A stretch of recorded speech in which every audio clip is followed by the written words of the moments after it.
Hey guys, welcome. Today we'll be talking about LangChain. Now, what is LangChain? LangChain is a framework for developing applications powered by large language models. Now, let's understand by taking an example. Let's say you have a PDF which contains 600 pages. Each page you can see you have information related to dogs. So this is one breed, this is another breed, and this is the third breed. So similarly, you have information related to different kind of dogs in this PDF.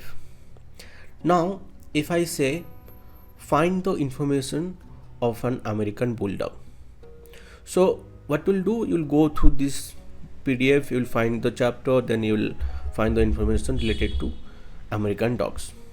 So instead of doing that, if I say let's build a system where we'll give the PDF as input and we can chat with the system, we can ask question to that system and it will do the work automatically. It will find the information from this PDF and it will give the accurate answer that we need.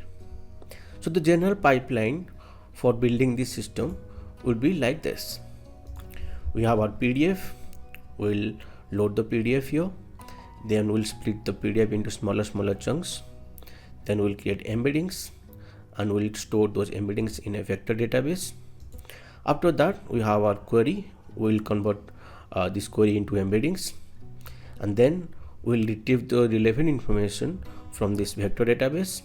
After that, we'll combine the result and our query. We'll create the prompt for our model, for our LLM, and then we'll get the output from our model. Now here you can see we have a lot of components. Here we need to figure out how to load the PDF, then we need to figure out how to create text chunks, how to create embeddings, how to interact with vector database, then how to do this retrieval operation, then how to create a proper prompt for our model, and then how to parse the model output. So how to understand the model output. You can see there are a lot of moving components here. So in one way you can design all these components by yourself, but here you can see to deal with each component has an input, has an output. So if you want to write function for each component, you need to take care of those inputs and output formats. Let's say you have one best embedding model right now. Let's say after 1 year or after 2 months you find a better embedding model. Now to switch that model, you need to take care of the functions which are working with inputs and outputs to integrate this model. Same thing if you want to switch the vector database, if you want to switch the retriever or the model which is creating the prompt or the model which is passing the output. Even if you want to switch the LLM, let's say you are using ChatGPT now but you want to use Claude. So in this case, the input and output or the interaction, the way we interact with this kind of components, they will change. So LangChain takes care of all these components. It has something called document loader to load the PDF. It has something called text splitter to split the PDF into chunks. It has something called embedding model to create the embeddings. It has a way to deal with this vector database. It has a way to deal with this retriever, to create prompts, to deal with different kind of LLMs, and to deal with the output. LangChain is saying you focus on your work, you focus on your pipeline. We have all the components to build your pipeline. So I hope you understood the role of LangChain in this context. Now what can you do with LangChain? In LangChain we can build chat with PDFs, we can build customer support bot, AI coding assistant, legal document analyzer, voice assistant, financial report analyst, meeting summary generated, and so on. So these are some examples that we can build using LangChain. So in this series we learn each component one by one.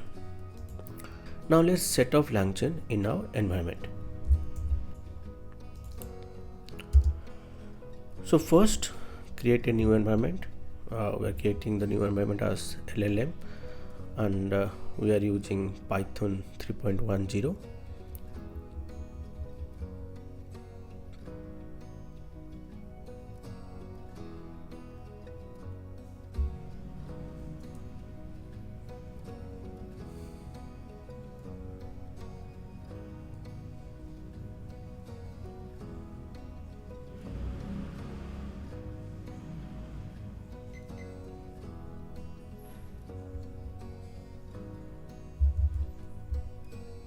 After creating the environment, we are installing all required libraries.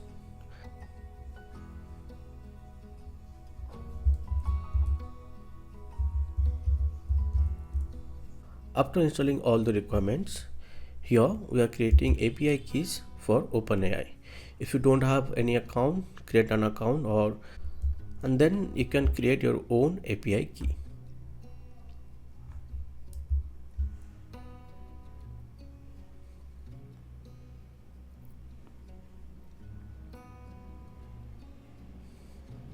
Now you can copy the API key which you will be using in your project.